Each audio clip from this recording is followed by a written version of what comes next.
Team की सफलता में अगर सबसे बड़ा योगदान है तो वो है मोरक्को के गोलकीपर यासिन बोनो।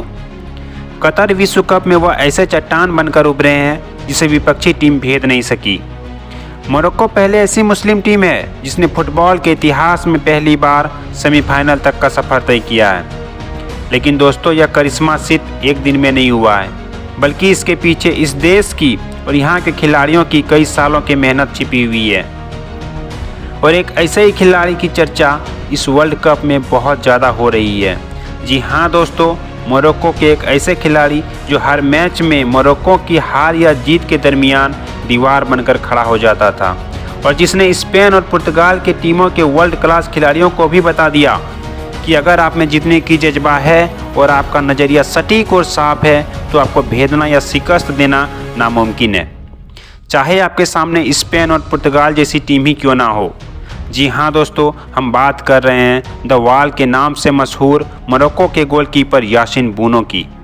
एक ऐसा गोलकीपर जिसकी तारीफ करने से रोनाल्डो जैसे महान खिलाड़ी भी खुद को नहीं रोक पाया, जिसके बारे में विश्व के बड़े बड़े दिग्गजों ने तो यहाँ तक कह दिया है कि अगर वो मोरक्को की टीम में नहीं होते तो शायद कभी भी मोरक्को की टीम फाइनल या फिर सेमीफाइनल नहीं खेल पाती।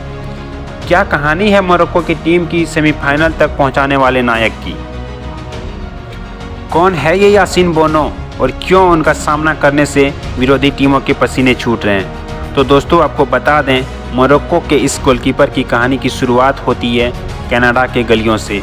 उनका जन्म 5 अप्रैल सन 1991 को मोरक्को में नहीं बल्कि कनाडा में हुआ।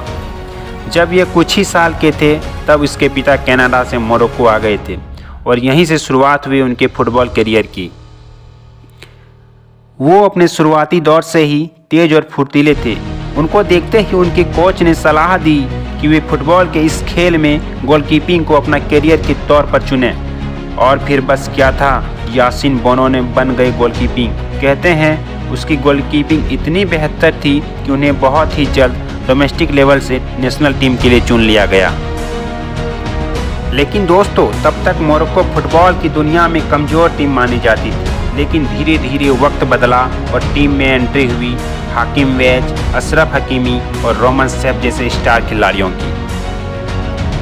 इन बेहतरीन खिलाड़ियों के बीच खेलते खेलते मोरक्को के इस गोलकीपर ने अपना खेल में बेहद सुधार किया और अपनी हार्ड ट्रेनिंग से अपनी स्किल को उस दर्जे पर पहुंचा दिया जहां उसके सामने गोल मारने के लिए विश्व के बड़े बड़े दिग्गजों के लिए मुश्किल काम होने लगा। और दोस्तों, फिर देखते ही देखते इस टीम ने कई बड़े बड़े मंचों पर बेहतरीन खेल दिखाना शुरू कर दिया। कहते हैं सबसे बड़ी ताकत है उसका कंसंट्रेशन।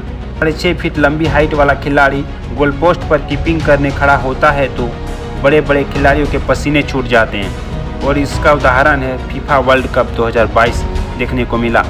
जी हाँ दोस्तों, आपको बता दें कि यासिन बोनो किस दर्जे के खिलाड़ी हैं, जिसका अंदाज़ा आप इस बात से भी लगा सकते हैं कि स्पेन के खिलाफ खेले गए नॉकआउट मुकाबले में पेनल्टी शूट आउट में उन्होंने स्पेन के खिलाड़ियों को एक भी गोल नहीं होने गोल दागने नहीं दिया। और ये उन्हीं की शानदार गोलकीपिंग का नतीजा था कि जिसकी वजह से मोरक्को यह मैच 3-0 से पेनल्टी शूट आउट में जीतने में कामयाब हुआ था। दोस्तों, इसके अलावा सेमीफाइनल के लिए खेले गए बेहद अहम मुकाबले में पुर्तगाल के लिए ऐसे मौके आए थे जब पुर्तगाल गोल मारने के बेहद करीब था, लेकिन यासिन बोनो ने हर बार उनके इरादों को नाकाम कर दिया।